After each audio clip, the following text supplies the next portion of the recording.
আল্লাহওয়ালাদের নেক নজর ছাড়া কলবে তাকওয়া আসবে না। এই যে আপনারা এখানে পড়ছেন, নগদ একটা প্রমাণ আমি আপনাদের দিই, নগদ, মিথ্যা কথা কেউ বলবেন না, খবরদার। এখানে যারা পড়ছেন, নামাজ টামাজ যাই পড়েন না, আল্লাহকে সাক্ষী রেখে বলেন, এই যে বয়ান চলতেছে, বয়ান আল্লাহকে সাক্ষী রেখে একটু বলে, আমার এই কথাগুলো উলামায়ে কেরামের যে বয়ান শুনতেছেন, আপনার অন্তরে হালকা হলো কি ধাক্কা লাগে নাই? মিছা কথা বলেন না।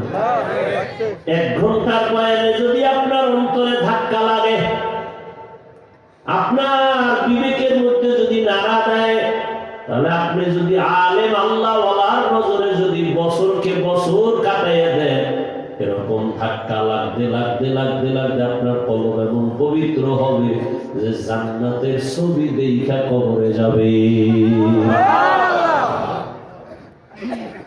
সহজ কথা কেন বুঝেন না? আল্লাহ ওয়ালাদের নেক নজর ছাড়া অন্তরে আল্লাহর ভয় আসবে না। দেখেন না, মানুষ বিড়ি টানে টানে টানে টানে হঠাৎ ইমাম সামনে দেখে গুটায় ফেলেছে। এত মানুষের সামনে বিড়ি টানছে, ইমামকে দেখলে গুটায় কেন? ইমামের মধ্যে তাকওয়া আছে, ওই ভয়টা তার মধ্যে একটু বাতাস লাগে, ভয়। আরে হুজুরের সামনে করা যাবে না, কারণ হুজুর তো আল্লাহর প্রিয় মানুষ। এই জন্য আল্লাহর প্রিয় বান্দা উলামা আহলে হক এদের নেক নজরেদের সোহবতে বড় দাম। এনিয়া কেমনে বুঝাবো, সময় কম। জমিনের মধ্যে কুকুর আছে না নাই? কে বানাইছে? আল্লাহ। কিন্তু সব কুকুর সমান না। আসহাবে কাহাফের সাথে যে কুকুরের সম্পর্ক, ওই কুকুর আল্লাহর জান্নাতে যাবে। সুবহানাল্লাহ। জমিনের মধ্যে গরু আছে, গরু সব গরুকে বানাইছেন, কিন্তু একটা গরু দামি না। তবে মুসা নবীর সাথে যে গাভীর সম্পর্ক, এই গাভী জান্নাতে যাবে। বুঝেন বুঝেন না? আকল খাইছেন সব, আকল নষ্ট। পিপিলিকা আছে না নাই? কে বানাইছেন? কোন পিপিলিকার মূল্য নাই। সুলাইমান নবীর সাথে যে পিপিলিকার সম্পর্ক, জান্নাতে যাবে। কি মনে হয় বানায় কইতেছি? আচ্ছা, কুকুরের জান্নাতে কোনো কাম আছে? বলেন, ও জান্নাতে যাবে কেন? পিপিলিকার কোনো কাম আছে? রসুলের হাদিস, ও জান্নাতে যাবে কেন? গরুর কোনো কাম নাই, ও জান্নাতে যাবে কেন?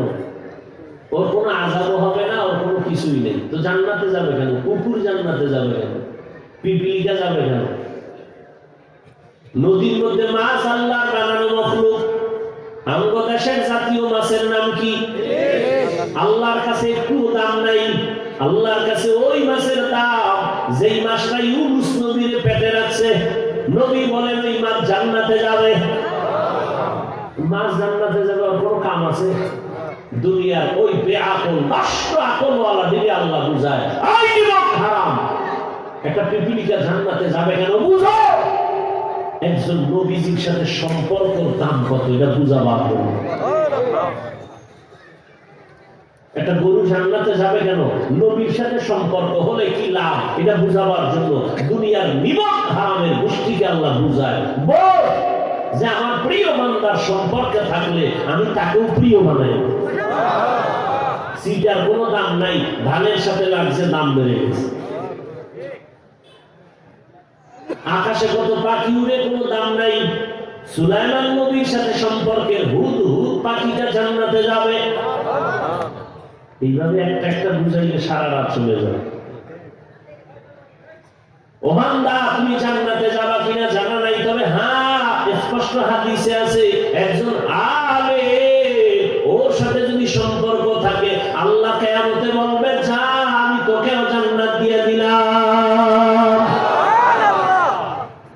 কিয়ামতের দিন এমন কঠিন, এত কঠিন হবে, একজন আশিক আল্লাহর বান্দা দাঁড়াবে, আমল ওজন দিবে, দেখবে সব নেক আমল, কিন্তু ওজনের পাল্লায় গিয়ে এক নেকের টান ফিরে গেছে। আল্লাহ বলবে যা দেখ এই ময়দানে তোর মা বাবা ভাই বোন ছেলে মেয়ে আছে, ঘুরে ঘুরে একটা নেক লইয়া আয়, একটা নেক নিয়ে আয়, আমি তোরে জান্নাতে দিব। ওই আল্লাহর বান্দা জাহান্নামের ভয়ে হাসরের মাঠে ঘুরবে আর ছেলেরে খুঁজবে, মেয়েরে খুঁজবে। ছেলের পায়ে বলবে বাবা আমি তোর বাবা, তুই আমার সন্তান, আমার একটা নেক হলে জান্নাতে যাব, আমার একটা নেক দিবি। সন্তান বলবে আমার বাবা ছিল ঠিকই, তবে তুমি আমার বাবা, আমি বিশ্বাস করি না, যাও। বিবি বলবে আমি চিনি না স্বামীকে, মা বলবে সন্তান তুই আমার না, আমি চিনি না, চলে যা। বান্দা পাগলের মতো হয়ে যাবে, ঘুরতে ঘুরতে একটা নেক পাইনি তুমি জান্নাত।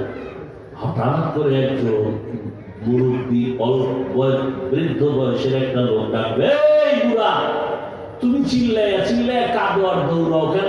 ভাই তোমারে বললে লাভ কি? বাবা বলে আমার আমল নামা ওজন দিছে, একটা নেকের অভাব, আল্লাহ পাঠাইছে একটা নেক নেওয়ার জন্য, ছেলে দেয় না, মেয়ে দেয় না, কেউ দেয় না।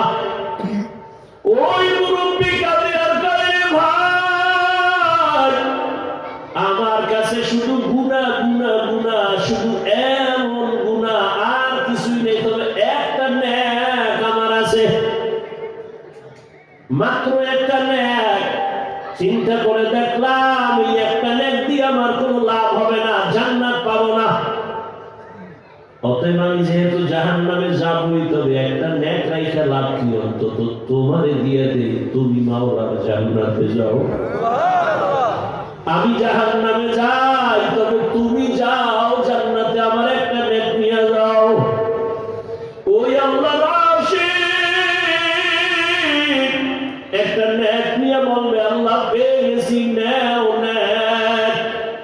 আল্লাহ বলবে তোমার এই কঠিন মুসিবতের সময় এত বিপদে একটা নেককে দিয়ে সাহায্য করলো। বলবে অমুক জায়গায় এক বান্দা, বলে তারে হাজির করো। ওই জাহান্নামীটারে আল্লাহ হাজির করবে, এই তুই এর নেক দিছ? কয় হ্যাঁ আল্লাহ নেক দিছি। কেন? আল্লাহ আমার কোনো নেক নাই, গুনাহ আর গুনাহ, আমার তো জাহান্নাম ছাড়া উপায় নাই, আমি তো আর জান্নাত পাবো না, এক নেক দিয়ে জান্নাত হবে না। আমি চিন্তা করে দেখলাম এই একটা নেক আমার ভাইকে দিয়ে যদি সহযোগিতা করতে পারি, আমার ভাইকে যদি একটু দয়া করতে পারি, সে তো জান্নাত পাবে। অতএব আমি এই চিন্তা কইরা মালিক আমি একটা নেক তারে দিয়ে দিলাম। আল্লাহ বলবে রে বান্দা তুই একটা নেকের দিকে তাকাইয়া তোর ভাইয়ের দিকে একটু দয়া করেছো, ওরে আমি মাওলার মায়া দয়া তো আরো বেশি, আমি আল্লাহ তো 99 গুণ মায়া আরো বেশি। তুই তোর ভাইকে একটা নেক দিছো, যদি মায়া করিয়া দিতে পারো, আমি আল্লাহ আমার মায়ার নজরে তোকেও জান্নাত দিয়া দিলাম। আমিও দয়া করে তোরে জান্নাত দিয়া দিলাম, যা তোর জাহান্নামে যাওয়া লাগবে না। এই নবী উম্মত একটা নেকের টান পড়লে কি হালাত হবে হাশরের ময়দানে। এখনো সময় আছে, কয়েকদিন দুনিয়ার পিছনে ঘুরে দেখছো কি মজা? কিছুই নাই, শুধু অপমান আর অপমান। না বউ শান্তিতে আছে, না মাইয়া বলা শান্তিতে আছে। ওদিকে মামলার ভয়, হামলার ভয়, ওদিকে চোর ডাকাতের ভয়, ওদিকে আপন বন্ধুরা রেডি তারে কখন জবাই কইরা সম্পদ গুলো